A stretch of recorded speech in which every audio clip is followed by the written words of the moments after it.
So I've tried to summarize it in today's world of rote learning, where admissions to IIT is also decided by a factory in Kota. Everything is reduced to formulas and by-hearted, injected and pressed and given. People don't have time for long lectures. So I've tried to encapsulate it in the form of just 7 alphabets, and I'll stick to them. So I'll call them A, B, C, D, E, F, G. I'll just give a line each for what these alphabets stand, and that's my advice to you. First and foremost, I would like you to be authentic all throughout your life. We live in a time, especially with so much social media, so much attention to what others are doing. We are almost under pressure to be others. I want you to assess who you are and try to reduce the gap between what you are, what you believe in, and what you do. Try to be authentic, that's the key. Otherwise, we'll be constantly trying to be someone else. So that's my first advice to you. The second, which is B, is to be brave. We increasingly live in a time where the generation after generation, and here when I say generation after generation, my daughter who is 15 told me that every 3 years is a new generation, Papa. So with generation after generation, by that yardstick, are becoming less and less brave and less courageous. We think the contrary. So what is that courage I'm asking for? One is to take independent decisions. Another is to be authentic and to be honest. Third is to speak out, which I think in some cases you see that, especially if you are a parent of a teenager, you will think, you will never accuse them of not speaking out. The other is also not to be afraid of, also not to make mistakes. So a whole range of a character of being brave is something I'll request you to develop. The third point which I want to suggest and appeal is to be ready for change. Never in history are we going to face such rapid changes coming year after year, maybe month after month.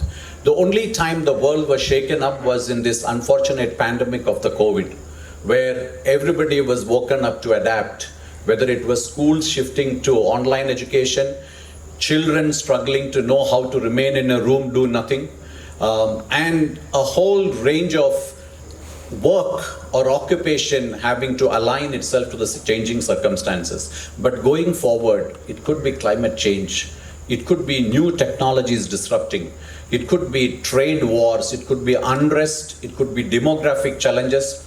Changes are going to be inevitable. By the time you get the graduation, the entire job market will change. Whatever you studied will be redundant. I would say the maximum advantage, if any, is for people in liberal arts, and that's why it's called liberal. The education is kept so liberal that there's maximum margin for error from the job market and what we have. So how do we be agile? How do we adapt? And how do we learn to be innovative and not be stuck? That's the skill to develop. The D for me is to have that value constantly of being diverse.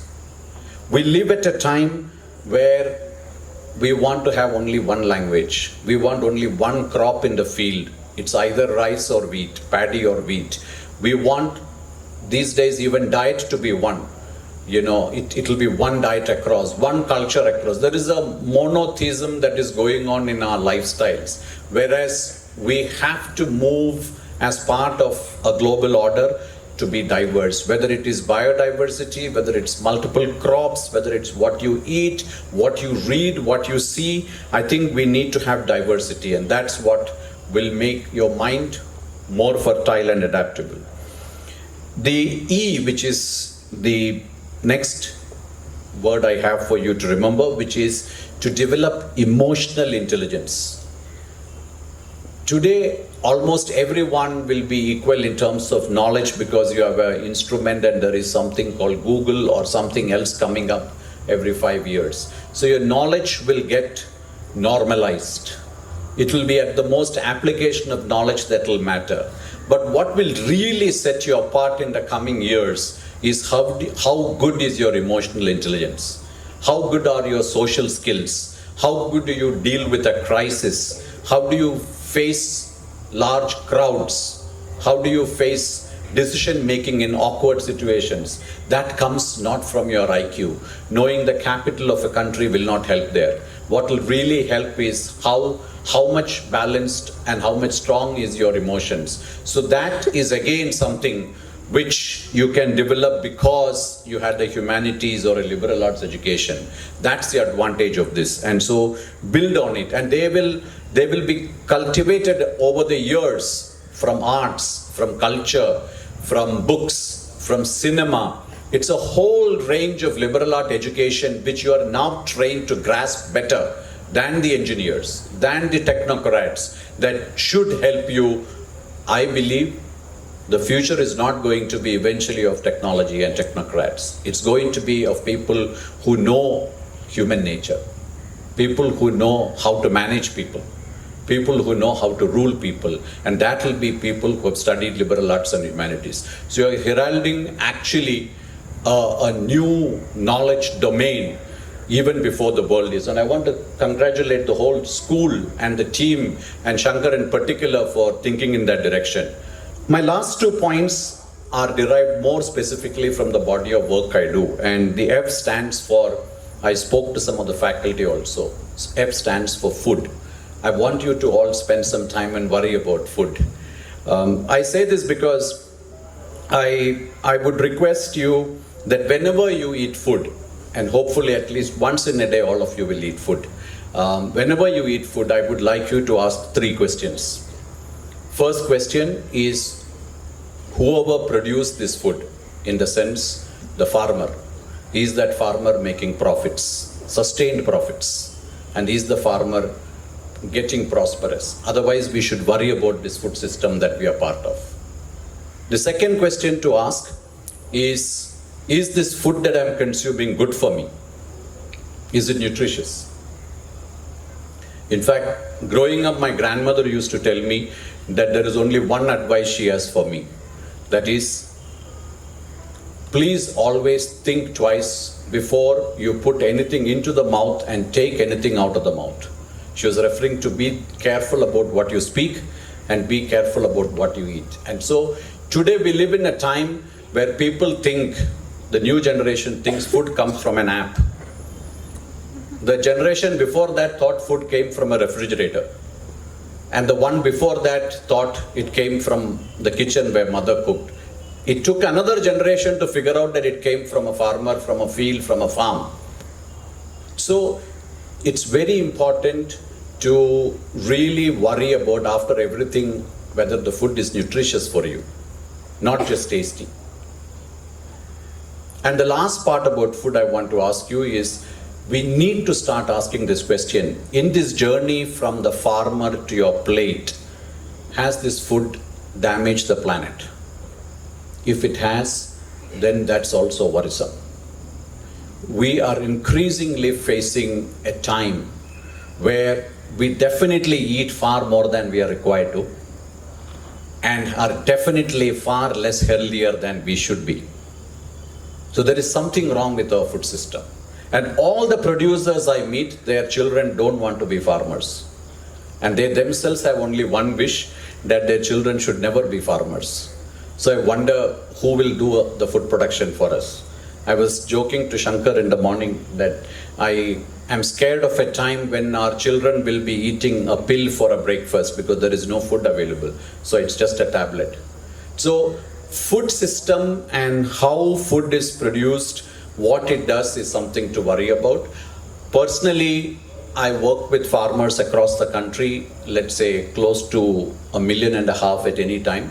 The Araku coffee in the tribal area is one. We also work with farmers in the cities so that young people, including engineers, including humanity graduates and technology people, have own farms outskirts of cities. That's what we do across the cities. I've offered Shankar and the principal, as well as all the faculty, the fact that we must consider creating, not only in the agricultural college of the Kumaraguru institutions, but also in any college, in this campus also, a place where we grow food the right way and engage students to be part of it and maybe make it an entrepreneurial venture itself. Because we have reached that stage where MasterChef has made many men also get excited about cooking. But it's now we have to move to making a generation of food growers. So that's the bit I wanted to speak on food. And often bothers me the fact that 95% of the world's malnourished children, their parents are farmers. So there is a gross irony we live with, that the farmers who put food on our table every single day, they are unable to feed their children. So there's something wrong drastically with the food system. And I extol all of you to worry about it, work about it, at least think about it. And my last point, with that I would be able to almost conclude, is the letter G, or the alphabet G. And this is something which I want to spend time. And the G stands for gender equality. It's probably the oldest problem. It started ever since man was born. So it's as old as it can be. I have nothing more to say about this because everything has been said and done and undone about it. But to a group, for an audience like this, I will only say one thing. If you are a man, every day try to behave better. That's all I will say.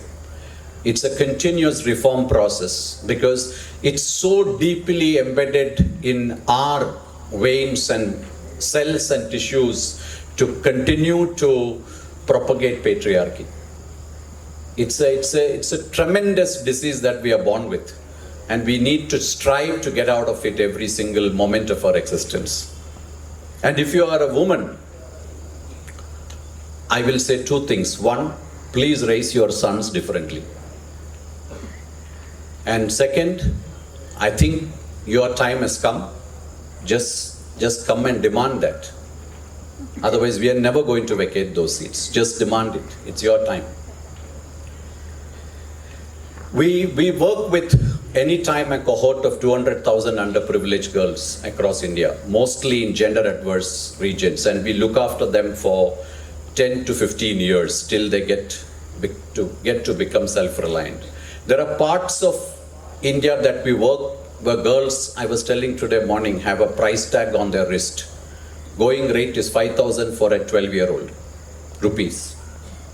That's the India we live. There are pockets of it. While India is tremendously improving as much as we can with equal opportunities and more for women, there are still these pockets where colleges and institutions and enlightenment that we see in the South probably hasn't reached. I'm saying there are pockets within South India also. So we need to see what we can do for them. So far, we would have helped 500,000 girls like this across India in 20-25 pockets.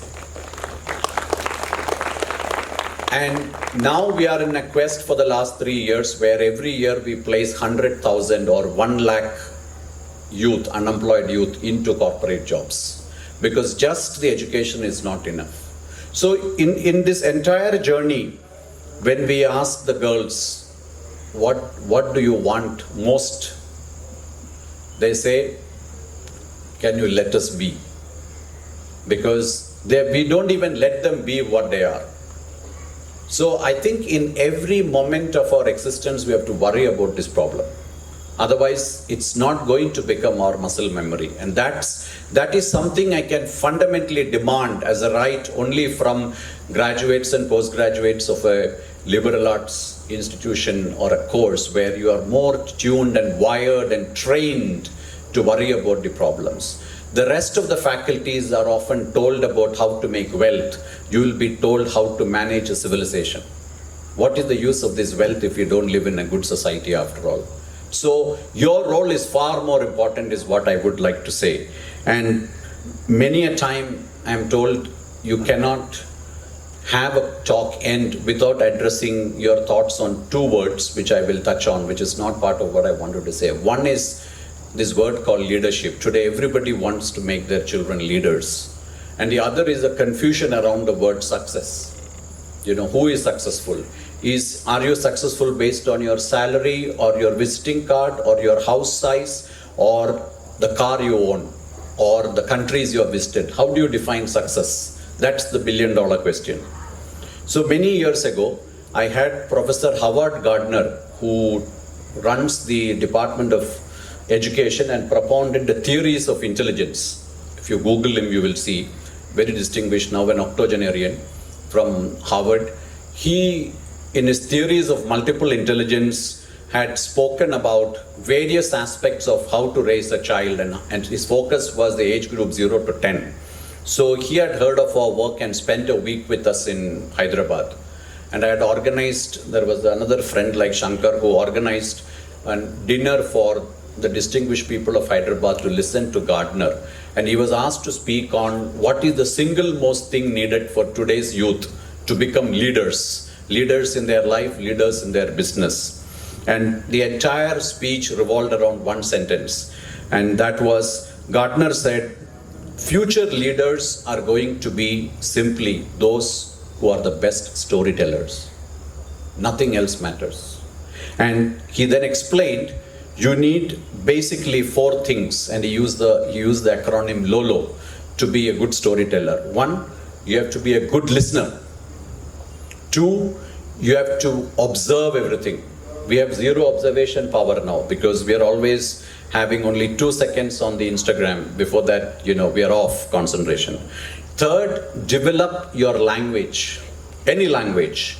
And he strongly believes fundamentally mother tongue, and then maybe many more languages if you wish.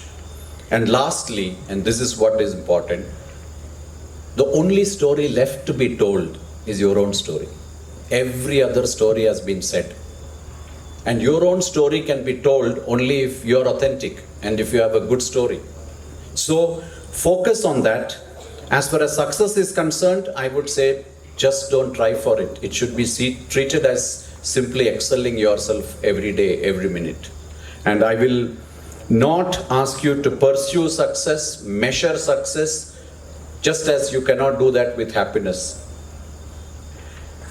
I will end this with a quote by one of the legendary thinkers of the modern times who survived a concentration camp called Viktor E. Frankl, who wrote in a book, Man's Search for Meaning, this quote is about the philosophy around what is success. Those who have a why to live, a purpose, a why to live, can bear with almost anyhow. So, with these words, I wish you, each and every one of you students, the very best.